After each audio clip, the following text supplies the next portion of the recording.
Oh, hello, world. Welcome to Comic Book News. I'm Dan Shahin, your old pal. Today, man, we got a really exciting, fascinating show. We're going to talk about, the future. We're going to talk about the future of selling comics and how you sell stuff in this brave new world. We're all on the internet. We're all streaming every day. We're all on Facebook. We're watching streams. We're in this whole new world where anybody can broadcast at any time. It's a competition for eyeballs. It's a competition for attention, right? Because the amount of time that you spend watching this show, for instance, you could be spending watching anything. You only have a finite amount of time. So to get your eyeballs focused on this it takes effort, okay? And man, the people that I got today have taken it to that next level because they're like, well, I've got your attention. But once I've got your attention, how do I keep it? There's a million distractions out there. So how do I keep you watching and buying comics 24 hours a day online? It seems like a crazy thing, but when you think about it, you know, we've been selling stuff on TV for decades now. There's nothing new about that, video selling. We've been seeing now the rise of influencers and people influencing and selling things. So isn't it a natural combination to bring together influence-based marketing and live stream videos, take it to a level where you've got somebody who's an expert in something who can hand sell simultaneously to millions of people? The skill that makes direct market comic book store owners such great ambassadors for comics and such great salesmen is they know how to sell. They know how to put the right books in the right hands of the right people. So now tonight, we're going to talk to three folks. And I apologize because the title screen said three names, and I left out one because Timmy Haig, previous guest of the show, couldn't make it tonight. He dropped out. We brought in Jen King. We're going to also bring in Jesse James and Aaron Haaland from the Comic Book Shopping Network. We're also going to bring in longtime returning panelist Mike Hansen, who's going to help on a little co-host action. As a matter of fact, because I got him helping, I'm going to be able to pay a little bit of attention to the comments. So we're going to do it. I'm going to try to watch comments throughout the show and maybe pull a few up. We'll still have our Q&A section at the end. That's guaranteed, but let's give it a try. Okay. So let's get this show started, guys. Thank you for being a part of it. First, I want to bring in Mike Hansen. Mike. Hello. Hey, Mike. Mike is a freelancer for Marvel Comics as well as many other places, as a writer, editor, etc. Mike, welcome to the show. Thank you. Good to be back. So you've been watching. I asked you to take a look at some of this Comic Book Shopping Network stuff. Have you had a chance to watch some of the shows? I have, and it is fascinating. I am so on board with this idea. It's so simple. It's like one of those lightning bolt, like your shirt, where it's like, why didn't anyone think of this sooner? It makes so much sense to me. As a until recently comics retailer, there was no substitute, and I've said this before, there is no substitute for being able to describe a book to the right customer and put it in their hands and say, this is the one for you. And being able to do that in a sense with anyone in the world it's genius. I love it. Yeah, it's powerful stuff.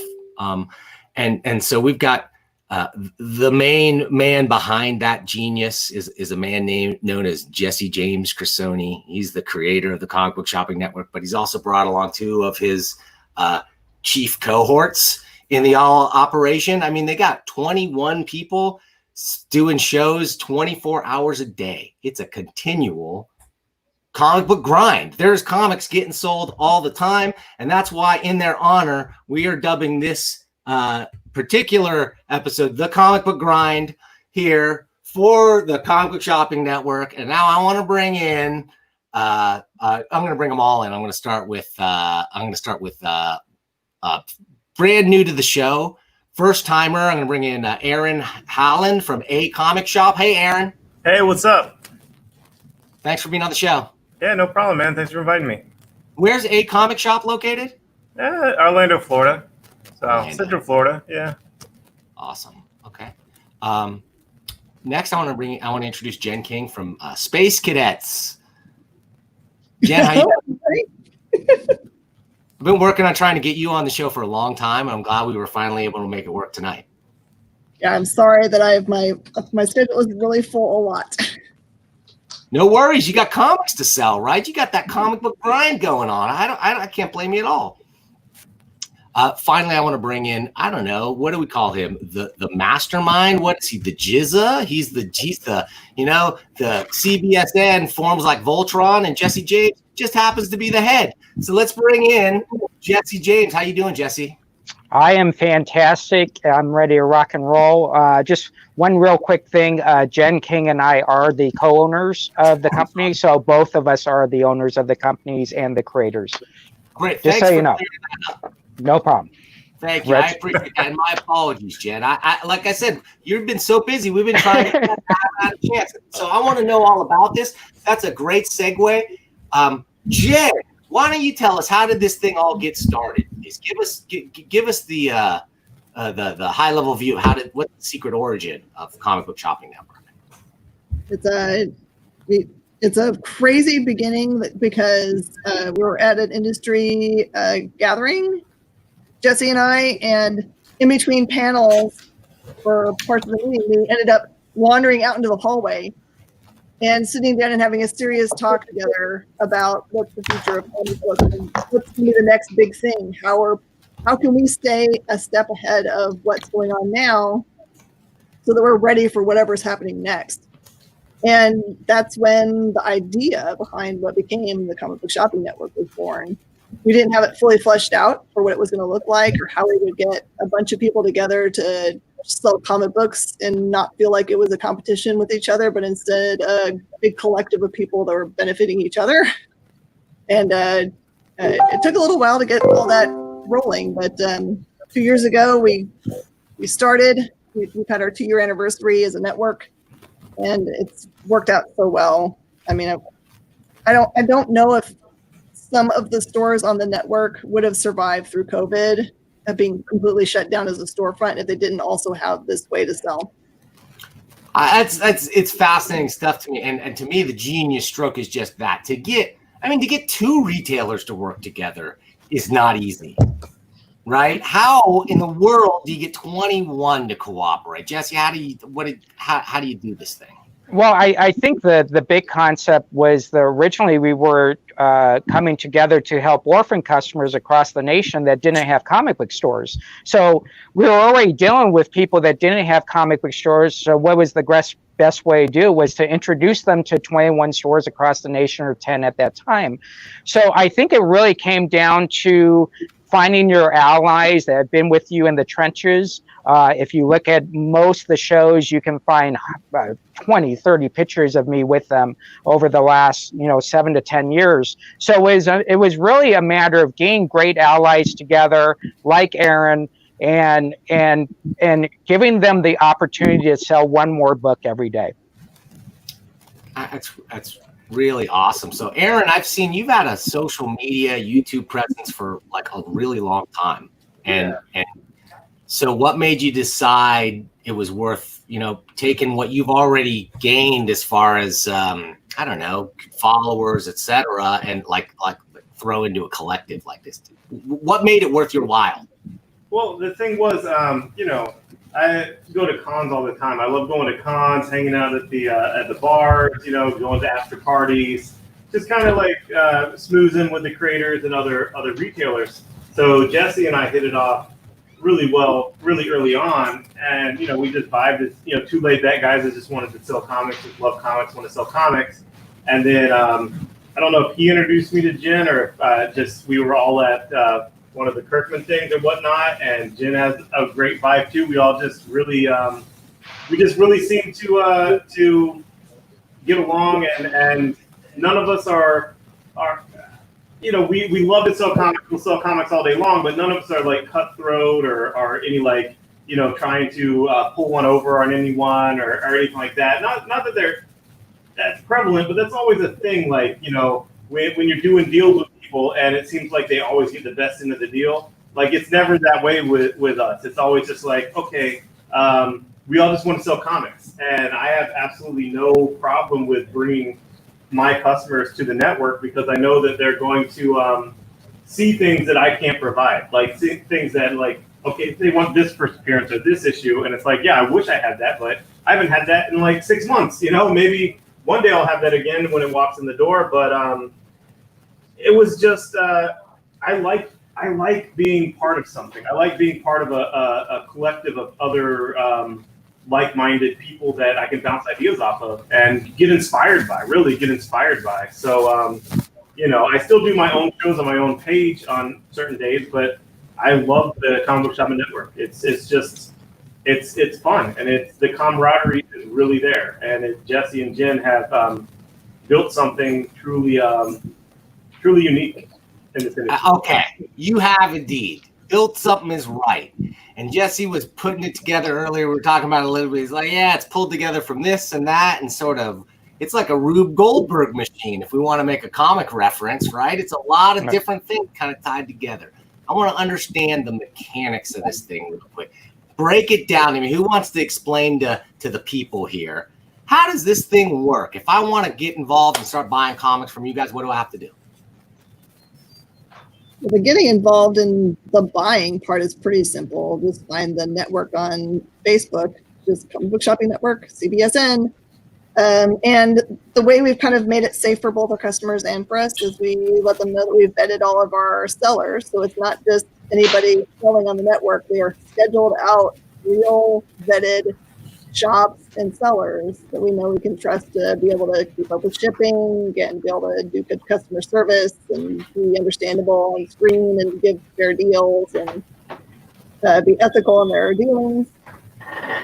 And the way we do it on their side, so to make sure they understand the rules of the network, we have to answer 2 questions when they are basically logging in order to be part of the network. They have to answer. Basically, they understand that they're on a shopping network, and that if they make a call on the network, they're going to be responsible for paying for the items that they're buying.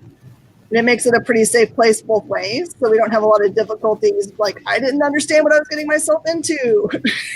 So explain that, because when I dove in, I was a little bit confused and I didn't quite know what was going on. And I was sort of like, I had to feel it out and watch a little while and sort of understand what the flow that was going on there. Can you explain to me, like, if you were to, if somebody's like, I'm a comic book person, I'm on the internet, how's this going to work? What's going to happen? How would you explain it to them?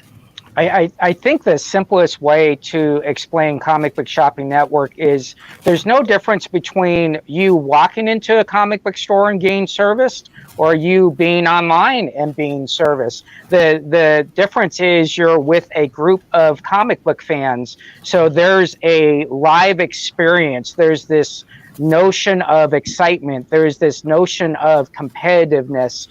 We could put up, Eternal Warrior number 43 and have 60 people up watching the show, and all of a sudden one person wants it, which adds 5 more people that want that product. Why? Because someone wants it, they want to be part of it. So it's about being a comic book fan, walking around a convention and then stopping at a table and saying, okay, sell me something. What do you got? And so once you get into the flow, it's very addictive. One thing that amazes me is I do 6 shows a week, and I sell the same people all 6 shows. So when you're selling someone 24 times a month, you're obviously creating an atmosphere of fun, excitement, and great comic book therapy. And especially because conventions stopped really happening, that it really exploded. That you have that thing where people are like, oh, what's that? What's that? I'll come back to that. Oh, it's sold. Oh, crap. Next time, before I leave that booth, I will buy that. And the thing is, I saw a question of how it's better than eBay.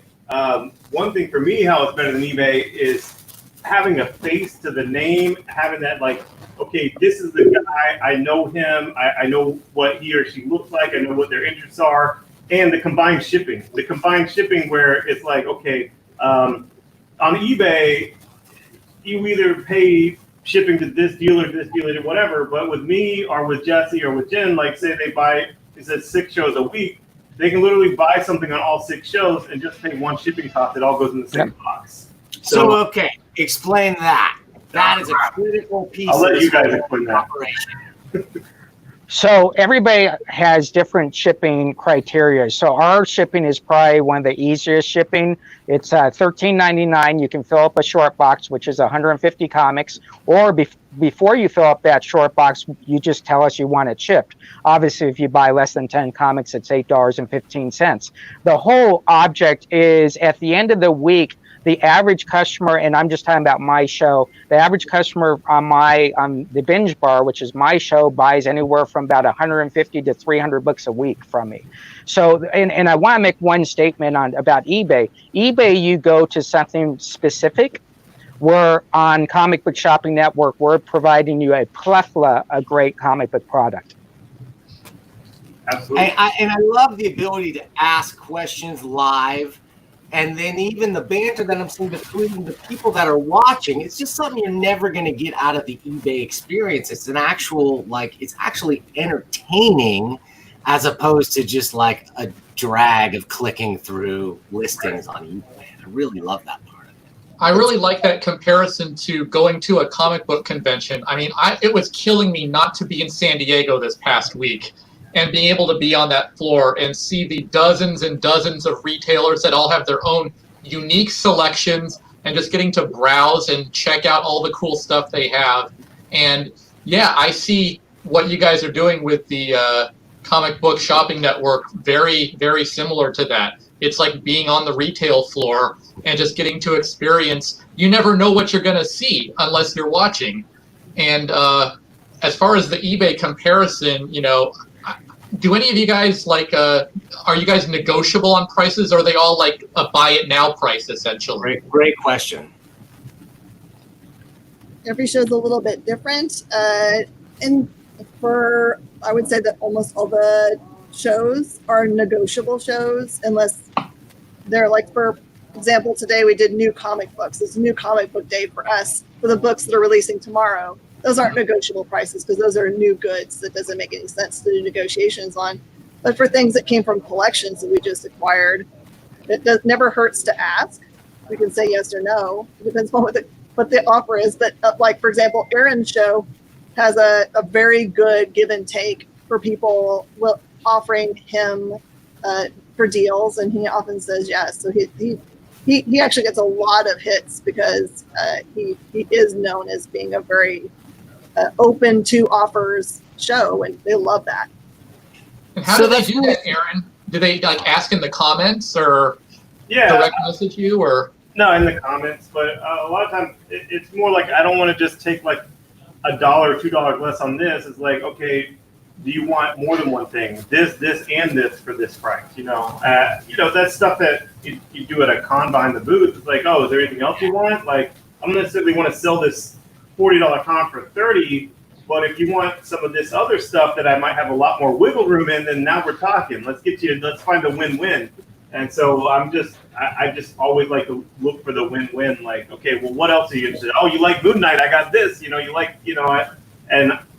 I don't know. That's part of the fun for me is that negotiation. As long as someone's not lowballing me like a jerk. But other than that, if it's just well, that's what my first instinct was. I wanted to lowball you like a jerk. So that's what I didn't do it. I didn't, because if somebody puts up on a screen, they go, "Here's this comic. I'm taking this or best offer."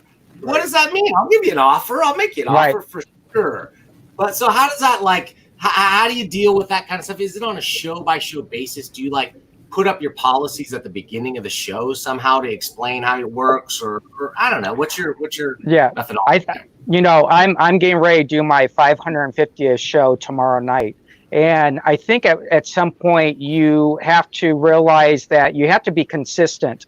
So on my show, I show over 600 books in 2 hours. So I'm a very fast-paced show. So there's really not any negotiating on my show, but.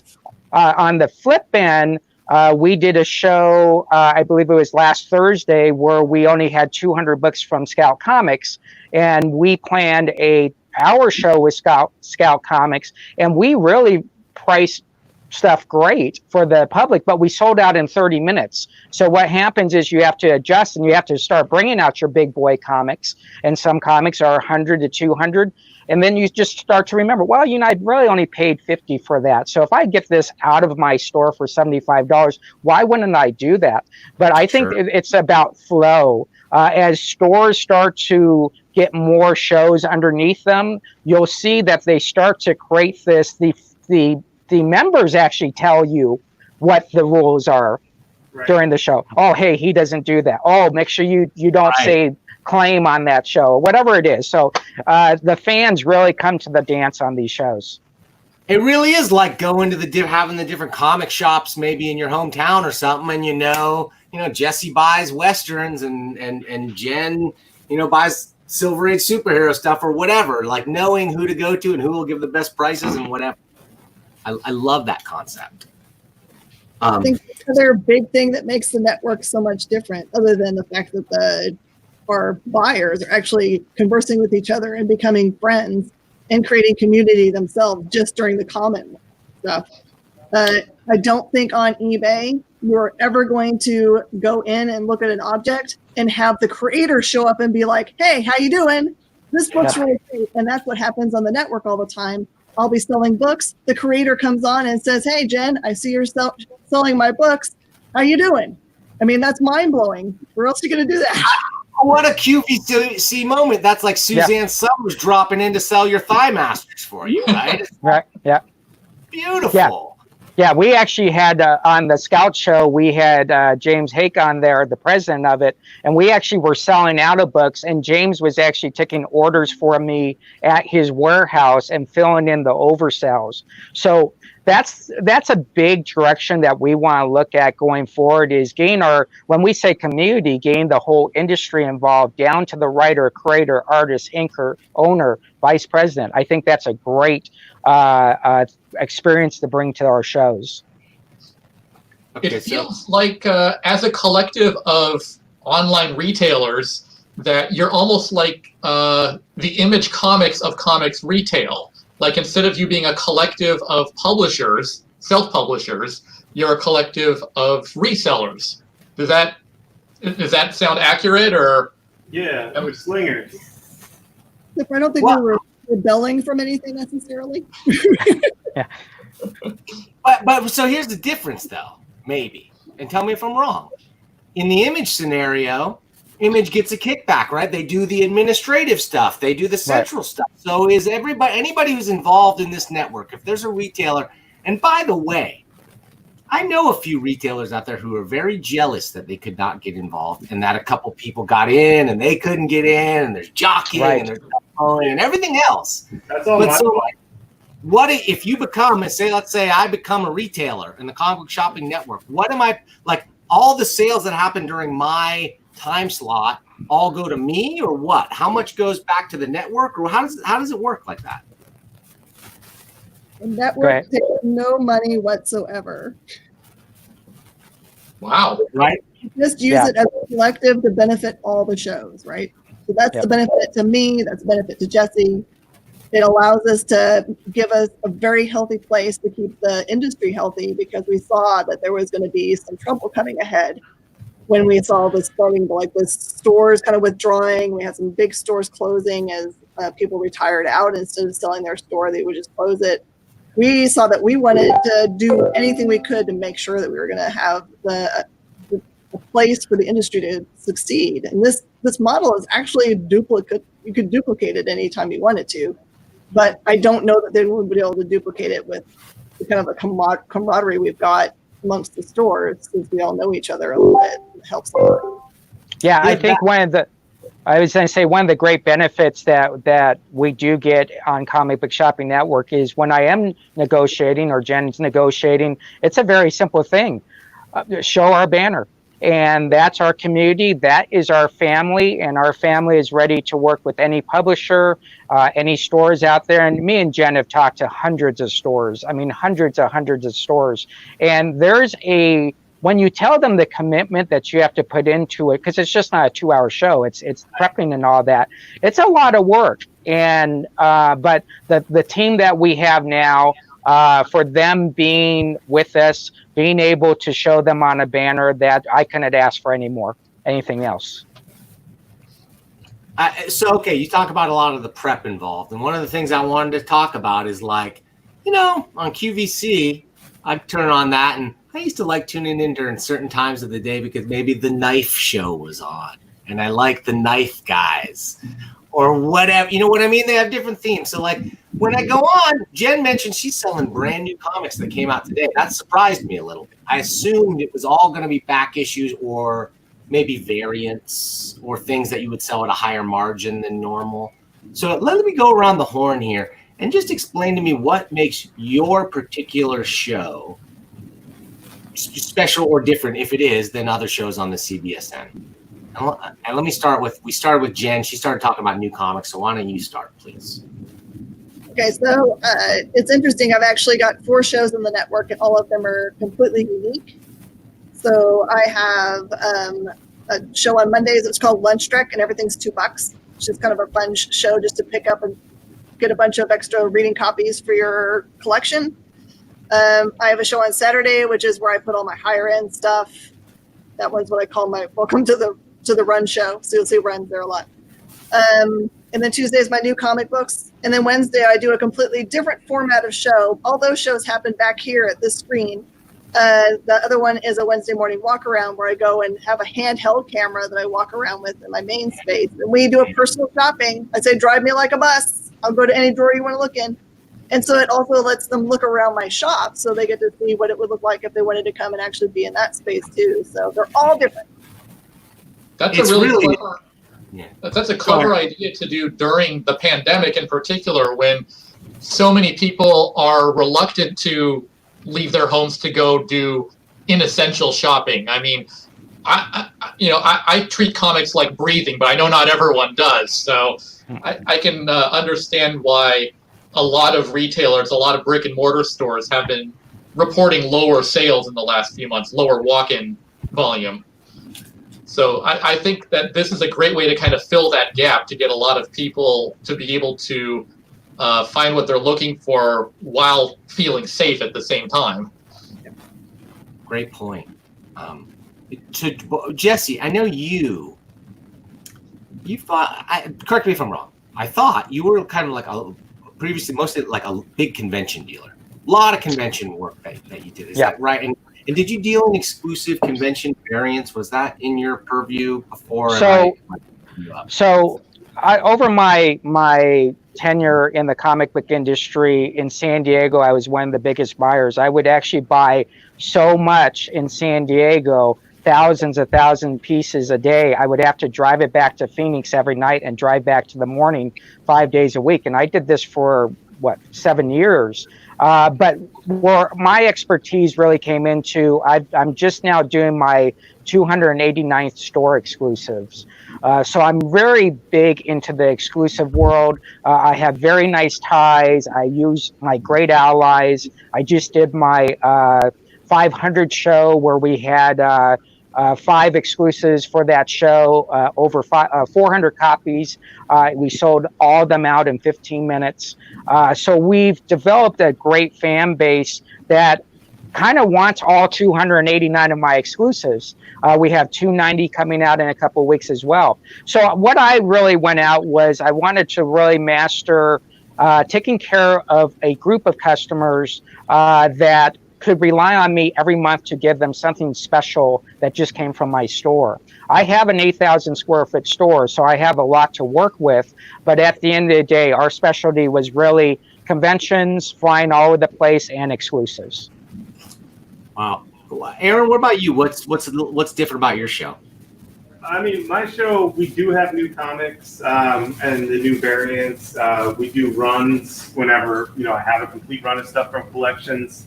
But what I like to focus on is weird stuff. Like the weirder the better. Like weird covers or adaptations of things that you forgot about until I show you this book made this, like Macaulay Culkin as Richie Rich, oh yeah, I remember that movie. So I like the really weird stuff, but basically most of the fun is like, I got this new collection. Let's see what it Right. is. I got this new thing. Oh, and I know you like Hulk. Do you have this Hulk? You know, and you're interacting with your customers with the new stuff, and it's like you're discovering it with them. But you kind of have to like have a good knowledge of what things are worth, you know, while you're doing that. So, Sure. but I like doing that. I like getting in, out from behind my table and like interacting with people and just showing stuff like, oh, this is what I just read. This was my favorite thing of the week, you know, like not even if it's a new thing. Like I just read this again and it was better than I remembered when I read it in high school. You know, it held up really well. But I like selling stuff that I like, you know, like I'll sell anything because everything is made for someone and everything is someone's favorite.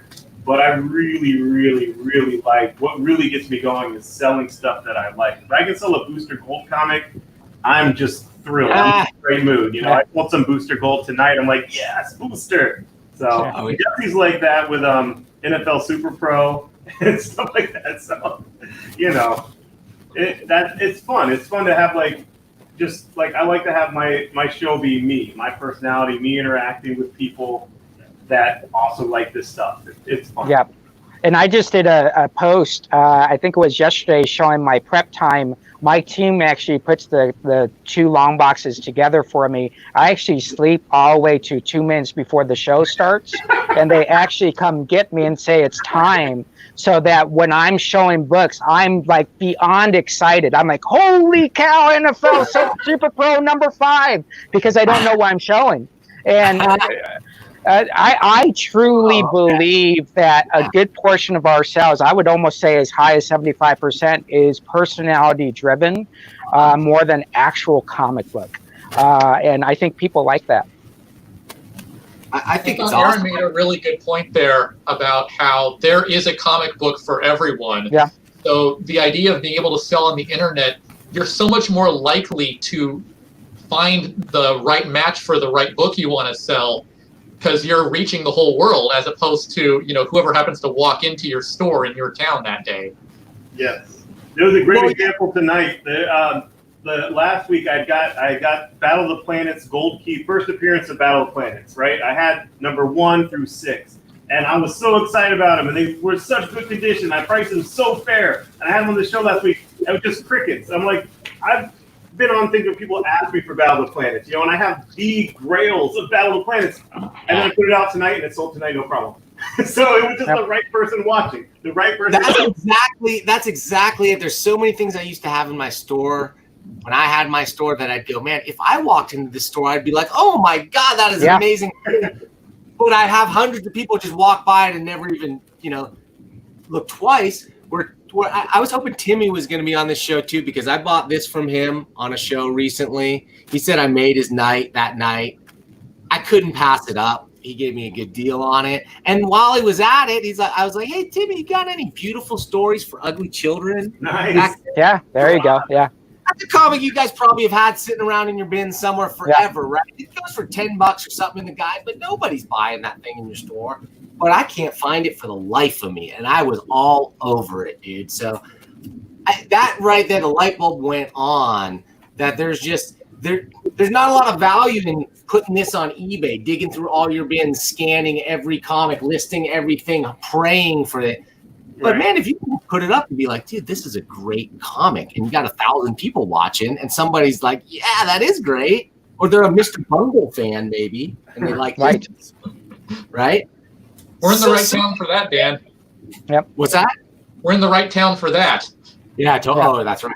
Yeah. We're Mr. Bungle came from Eureka, where we live. Oh, jeez. Well, that's right. So that's why this is nothing in your shop, but it's gold up here, suckers. So I got to pay Timmy. I'm flipping this puppy, man. Who knows what I could get for it up here? Well, I think and the crazy thing about it is a show on Comic Book Shopping Network averages anywhere from 500 to 700 unique viewers. Aaron's had a couple shows last week that was in the 1,000, 1,200 unique viewers. We sell over 1,000 books a day, but if we were to write down those books, 90% of those books, if you were in a retail store, you would say, oh, I would never put those books out. So you have to show everything. Do you guys have any rules as far as any limitations on what people can and can't sell? Like, are comics adjacent merchandise okay? Or are you strictly comic books? Graphic novels okay? Your pops and your graphic novels and whatever else. We sold What's these. that? It's a pickles versus cats. Yeah. So if you Awesome. sell it in your store, you can sell it on CBSN. Oh yeah. Jen came into a show and I was selling her Batman garbage bags, or not even garbage bags; they were leaf bags. One and leaf Yeah. bag? Yeah. Yeah, and she's like, "I'll take it." So Yeah, sorry, Jesse, go ahead. no, I was just going to say, so there's no limitation on what you can sell. Obviously, cheesecake and that type of stuff, nudity, we have to kind of hamper on. But I think knowing that if you sell a Amazing Spider-Man fan, that also means he might be a statue fan or a poster fan. It really opens up the door. We have a great opportunity. People are opening up their wallets to be entertained. So why not entertain them? I sometimes am grabbing, we had a show, this is show 220. I'll have to find it on my thing where we ran out of stuff to sell, but we have a bar inside our store. So we were selling flavored chips to people. Anything, Pringles, whatever it is, you always have to be showing and you always have to be selling. People like fun stuff, and sometimes people like to get goofy too. So, okay, so if a publisher wants to get a hold of you, Jesse, and they said, like, man, I got cases and cases of my back stock here, and let's move some product on a comic book shopping network. How does that work? Do they reach out to you or Jen, or how that would be a question for Jen that Jen is going to love to answer. Yeah, Jen. We talk to very many publishers very often. So they talk to us about moving product, and I've called so many people this week asking them, because the shows are basically really hungry for product, right? We can't wait for people to come in and bring us collections, especially right now. We don't really want their cootie collections, because they come in, then we have to put them in quarantine until they're marked safe for us. So we can sell right away. So I'm working it hard trying to get things shipped to me, so I have boxes arriving every day, because we move a lot of product, and we want to have as much product from publishers in front of people and in their hands as possible. And I always like to say, even though a book isn't new, it might be new to you. So there's no such thing as an old comic book necessarily. It's just one you haven't read yet. That's a great point. Yep. Yeah. So as far as getting the books to the customers, do you have like a standardized shipping process? Again, that always comes down to the store. We, in general numbers, I sell about 4,500 to 5,000 books a week. So there's no way my shippers are going to be able to ship that. So with us, with the combined shipping and all that, we basically go with a customer contact us and saying, where's my box? Oh, it's full. Okay, go ahead and ship it. And then that team takes the time, because there's so many books that we're shipping. When we're specifically selling Scout comics galore, literally galore, we also have to find out, do those customers want that with their $5 books, or do they just want their Scout comics to come separately? So we started to dive into, do our exclusives go separate? And because that's a big impact. Someone's spending $100 on an exclusive, they probably don't want that with $5 books. So in our case, it's a case-by-case situation. The goal, and me and Jen always are saying this, is anybody behind on shipping? No sell is done on the Comic Book Shopping Network till the customer gets their product. And the final point on that, with everybody doing mail calls right now, you need to package very well, because they're showing your stuff right out of the box. Right. Yeah, no, that's totally true. So I was really wondering, when you mentioned I could have a box, say, at any one particular show's store. I'm assuming that's how it works. I couldn't combine shipping across shows. It's on a per show basis. correct? I'm assuming so. That's in general. Now I have 2 shows that tape out of my show store, right. so we combine all that shipping. So okay. those work very well for those customer bases. So yeah, it's a very unique way. But if you try to do this and don't think of shipping, for instance, right now there is a big shortage in shipping boxes in some of the states because so much shipping is being done. Yeah. They can't get the boxes in. So what do? You call your friends, hey, can you ship me 10 medium flat rates? And you do whatever it takes because customers at the end of the day have spent a lot of money for a great experience. And when they get their books, they should have a great experience when they're opening it up. No one wants to hear, I'm out of boxes, so I can't ship your books. Right. No, that's but I guess I'm gonna get into a nuts and bolts thing here. Sure. Okay. So I got a box with Jesse. I'm a regular on Jesse's show, and I'm buying stuff all the time. And you're filling up my box. So am I paying you as I buy each one? I pay for each item, and then at the end of the month, then I pay you the shipping fee, and then I get. So what we do on my particular show is we charge you the $13.99 on your first order. Doesn't matter if you bought 1 item or 10 items. Your shipping is done. When you get to a full box, we will tell you, okay, you are at the max. You're at your max. We'll then ship your box out. But some people just get antsy and they'll call us up or they'll text us and say, where's my box at? Oh, it's halfway full. Oh, go ahead and ship it. Because they already know their shipping's done. We don't want anybody to think of shipping anymore. Just buy books. I think that is genius, to tell you the truth. That's a really great wrinkle to the whole idea. Because if I can just pay and then I'm incentivized to buy more, because the more I buy, essentially, the more I'm saving on each item for shipping by combining more into that same thing. So I love it. Yeah, I do it the same way. Jen, is that your technique too? Mine's a little bit different because I have an operation that requires every box to leave my facility every week because I don't have the space to be able to build boxes. Even though I have 3,200 square feet of just warehouse space, it's full of stuff. So So I tell everybody that I invoice on Wednesdays and everything is shipped out Thursdays and Fridays. And I personally like to ship once a week because I find that I want to have the customer have a direct correlation between the joy they had in buying the books on the network and the getting to enjoy the books that they bought on the network. So I try to do that a quicker turnaround so they have the books more quickly. But I also understand the benefit of having a giant box of awesomeness you get from Jesse and Aaron. So then for you, for most people, they're paying a shipping fee per item, pretty much, that they're buying. Like you have a single flat rate or something like that. How does the shipping fee work? If they're not filling the box, or go a little more in detail for me if you could. So they're shopping across my 4 network shows, and then I've got 3 or 4 shows that I'll do in my store every week. I'll combine all of those items and send one invoice and one shipping amount, so they get to save the money for everything for an entire week. And we ship really inexpensively. I see. You're ganging it up on a weekly level across your shows. Okay, great. I just think it's so innovative, guys. It's stuff I've never heard of anybody doing before. Where was the inspiration for this, if any, or where did the idea come from? And whose ideas are you stealing? The best ideas are stolen. So who'd you steal this from? I just, for me, it was a issue of actually eBay.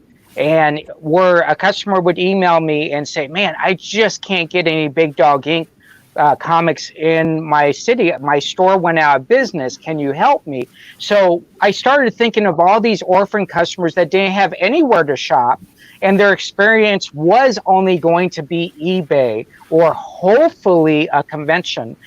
Where now we sit there and we take that person who might never have a store ever again.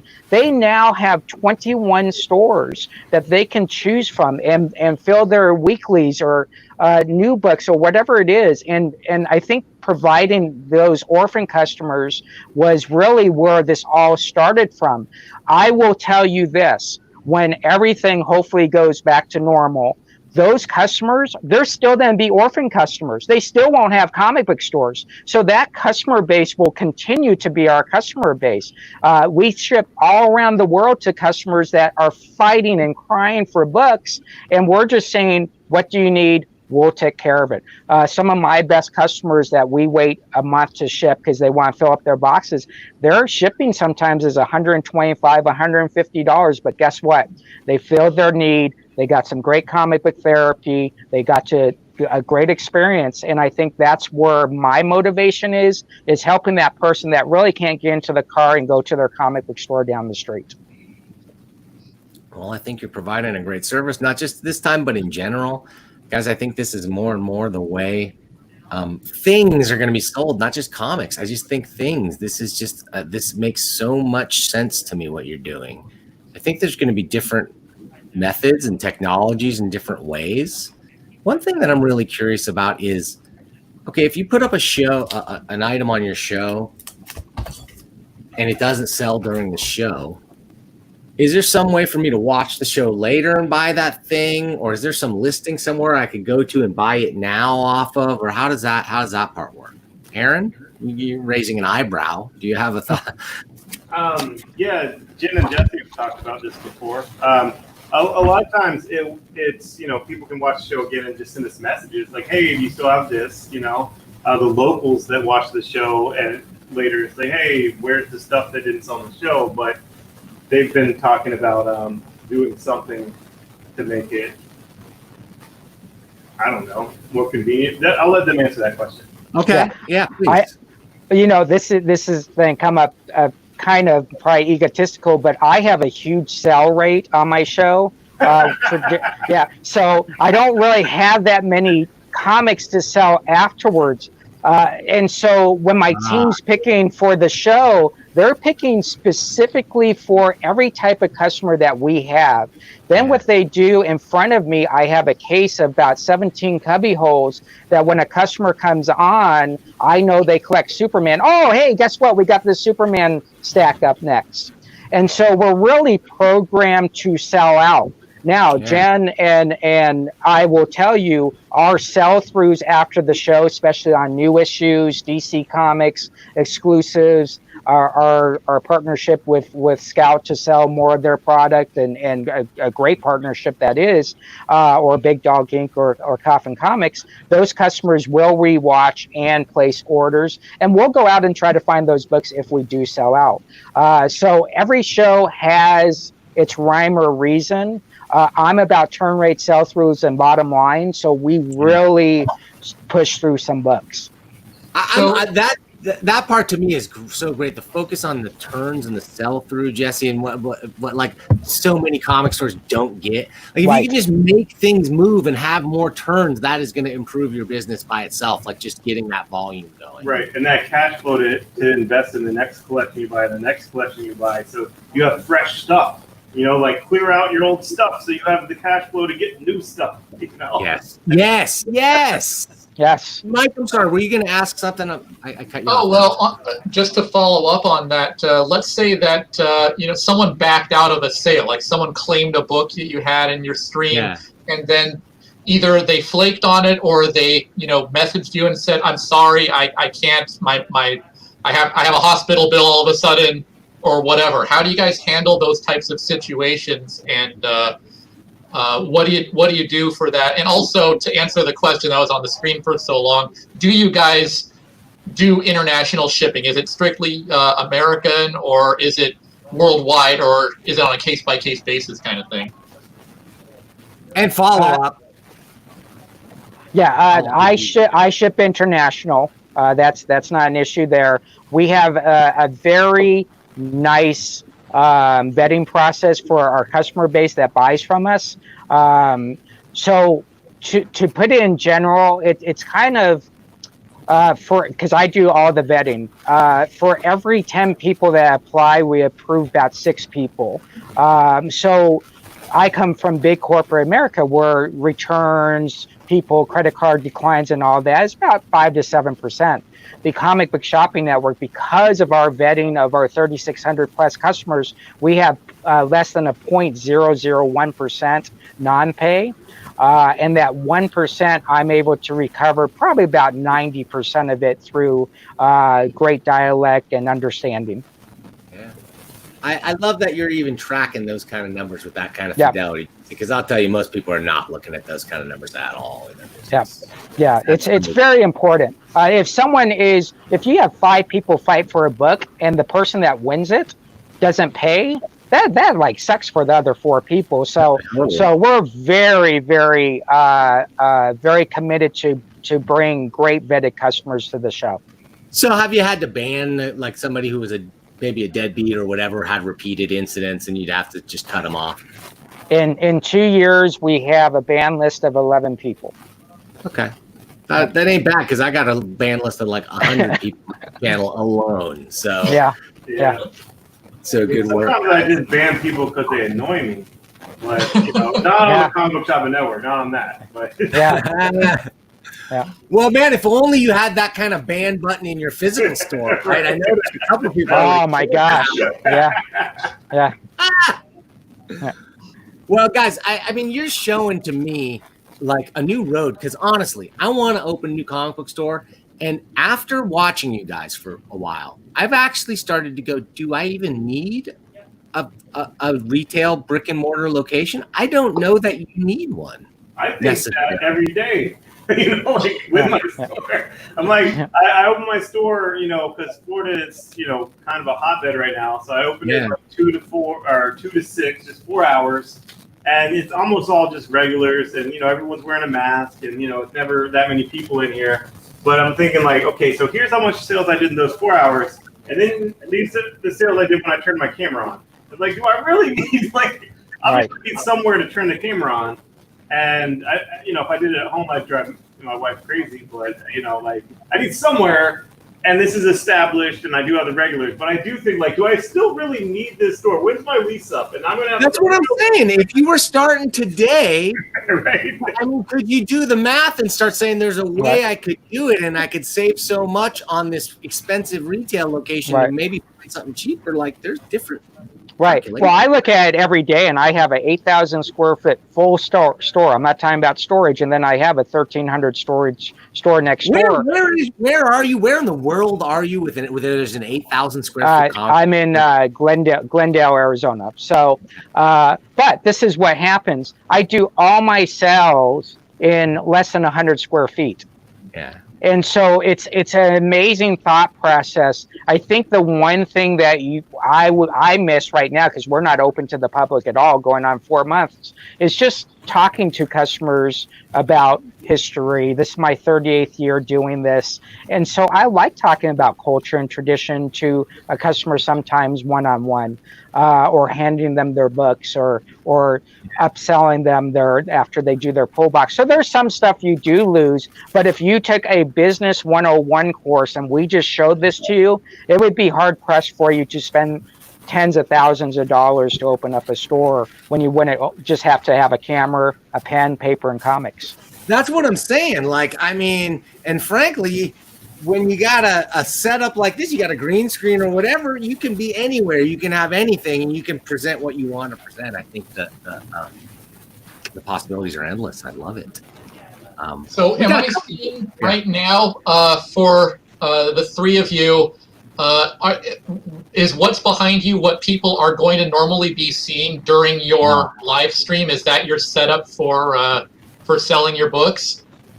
Yeah, more or less. It is for me. There's usually books all on this rack, but yeah, this is where I usually sell from. In my case, this is my show off behind me where I show off some cool stuff, but I have a preset stage where we're able to put up about 300 books ready to go. So the station is a little bit bigger. It's kind of the size of Aaron's, but it's stacked higher instead of vertical. So it's every show has to find their stage. I like to walk around. I like to be in front of the camera. Sometimes I'm in front of the camera more than showing the comic books. but that's my style. I'm kind of the carnival carny type guy, rocking and rolling with slinging books. So, but yeah, mine is a lot different than what you see behind me.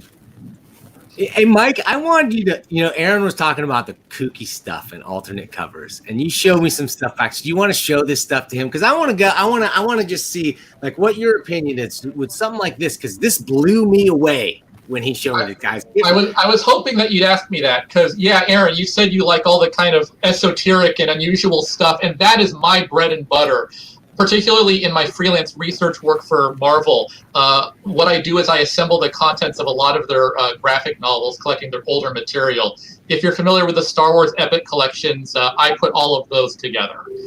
But what that means is that I have a lot of weird stuff that I look for to put as bonus features in the back of the books, when Marvel gives me the space to do that. So I've got all kinds of goofy stuff here, and just a few things that I grabbed that I thought were interesting, and I wanted to get you guys' opinion on it, if this is something that would be appropriate to sell on the comic book shopping network, or if this is something that would be better suited to another avenue. Like, I've got this 1960s, this 50-year-old Fantastic Four hardcover annual that was made in Britain.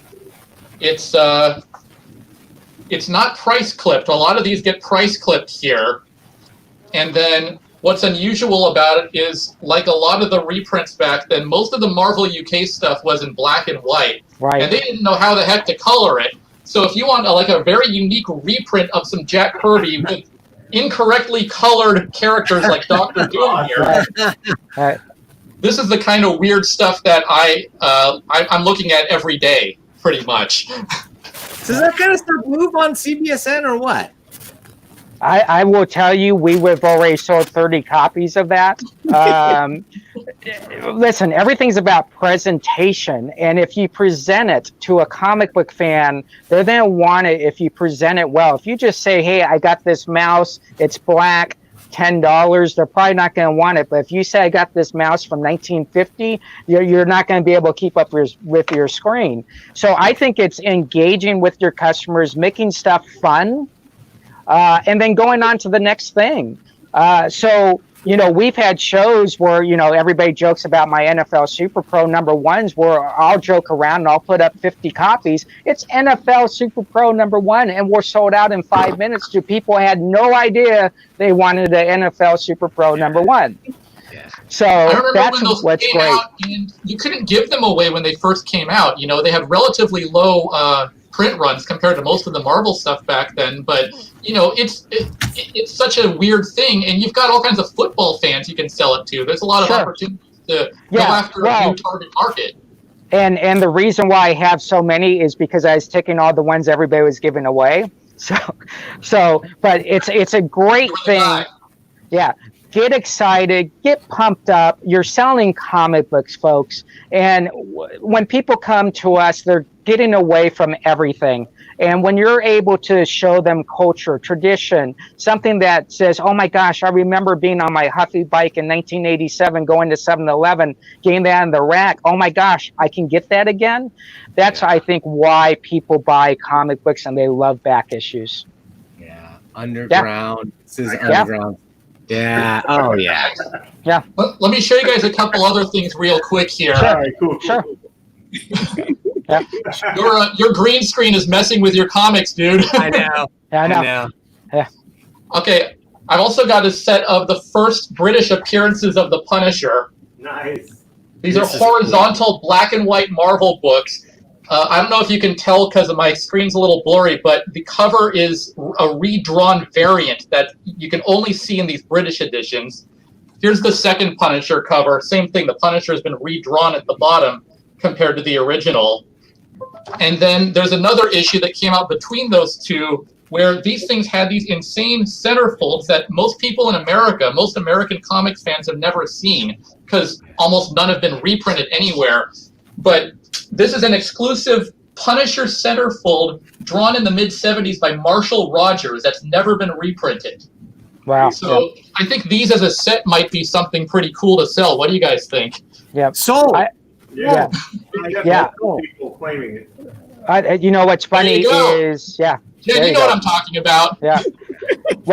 What's funny is all of us have kind of this pre-sale. We show our customers what we got coming up on the shows. I actually had to stop doing it because we were selling out everything before we actually started the show. And stuff like that, we would actually have to say, oh my gosh, after 10 minutes, you won't believe what we're showing you from Europe. And you just get people ready to go. Is there price resistance on Comic Book Shopping Network? I think in general there is, but I think once people get involved in the show, that kind of goes out the door. Right. Man, guys, I'm blown away. I really am. We got to talk. I got to wrap this show up, but I hope you guys have a few minutes. Maybe you can stick around because I got some stuff we got to talk about. I got so many ideas and things that I want to float off you guys, and you've given me so much info tonight on your operation, like the inner workings, how it came about. I'm just shocked to get 21. You said 21 different retailers involved. And I just want to say one thing. Any retailer that is out there, you feel free to call us. Call us. We will help you out. Great. So where do they want to go? They want to go to Facebook and they just want to type in Comic Book Shopping Network. Right? They can go Comic Book Shopping Network. They can go messages. They can private message me, Jen, Aaron. Aaron can send them our way. I'm more than happy to show someone how to set this up and do it. They don't have to be part of Comic Book Shopping Network. My job is to go out there and help comic book stores across the nation flourish, find ways to pay their bills, and take that monkey off their back, knowing that everything in their store is sellable. I love it, Jesse. Wait, will you let me open my online only comic book store? We'll talk. We'll talk. I got so many ideas. And thank you guys for taking the time. Mike Hansen, thank you for helping out with the extra questions. You got any other questions for these cats before we get out of here? I feel good about everything that I've heard in the last hour. This is an amazing idea, and I can't wait to talk to you guys more about it. So, thank you. Well, we'll do that backstage. Cool. Thank you. Thanks, Mike. And thanks, Mike. And guys, thank you. I'm going to pull you out of here. I'm going to play some ending credits. I'm going to do some jazz. And if you've got time, please stick around and talk. If you got to go, I know it's late on the East Coast or whatever. I'll talk to you all soon. Okay. Thanks again. Great. Thank you so much. Okay, guys, what did we learn about today? Oh my God, the Comic Book Shopping Network. It's even a little bit crazier than I thought because, I sort of thought it would be like, oh, we're flipping old back issues at, big margins or variant covers or new comic. I didn't expect it to be such a mix, and just the idea of it's basically like just a never-ending stream of different comic book shops. And that's the beauty of the direct market, is every single comic book shop is so different. The person that runs it, the mind at the helm of that shop, has their own interests and their own focus and their own lens that they view the comic book universe through. And you get a little glimpse, a little window into that 24 hours a day on the Comic Book Shopping Network. I think it's awesome. I think there's all kinds of possibilities. I mean, could you imagine, like, what if, for instance, I was to tell you I had a Swamp Thing, first appearance of Swamp Thing right here. I got this here. And what if I was to tell you, oh, what if you wanted to learn a little bit more about Swamp Thing? And I wanted to tell you some info about it and, maybe even hip you to what's special about this issue, give you some of the info and some of the benefits and some of the collectible reasons why you might be interested in buying a Swamp Thing. Heck, I bet you I could sell a lot of Swamp Things that way, don't you? I think so. So anyway, I'm going to go back and talk to these guys about that and some other even wackier ideas. But first, I'm going to play my closing credits. Thank you for sticking around. We still got 20 people watching, 40 eyeballs watching. Stick around. We've got the closing credits. We're going to name all of our sponsors in there, and there might even be a post-credits cameo thing. You never know. Stick around. We'll see you next time. Thank you for watching.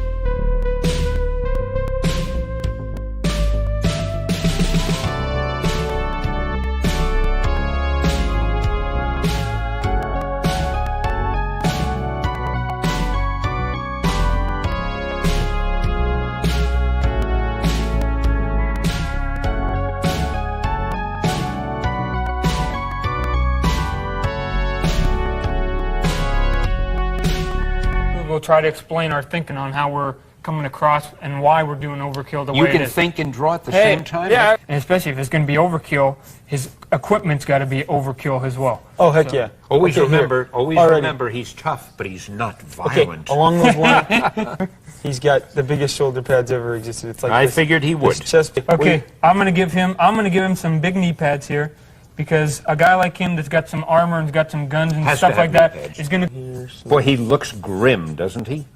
Kids, you know, I mean, the kids like the dark, moody stuff. I mean, they seem you know, to, yeah.